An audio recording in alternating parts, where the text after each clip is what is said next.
ফায়াতিয়ানিহি মালাকান ফায়ুকঈদানিহি ওয়া ফি রিওয়ায়াতিন ফায়ুজলিসানিহি, দুই ফেরেশতা তার কাছে আসবে, আসার পর তাকে বসাবে, বসানোর পর বলবে মার রব্বুকা, এই রবকে? জবাব দিবে রব্বি আল্লাহ, আমার রব হলো আল্লাহ। বলেন না রবকে? মোহাম্মদের সাথে বলেন, আরেকটু সুন্দরভাবে বলেন। এরকম শব্দ আছে আর? ওয়ামা দীনুকা, তোমার ধর্ম কি? জবাব দিবে দীনি আল ইসলাম, আমার ধর্ম হলো ইসলাম।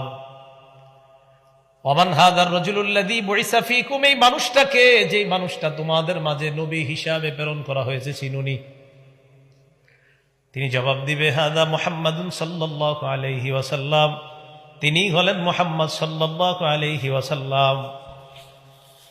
এই কথা বলার পর আল্লাহ বলবে, এই প্রশ্ন করার দরকার নাই, আন সাদাকা আব্দি, আমি সত্যায়ন করলাম, আমার বান্দা যা বলছে সত্যি কথা।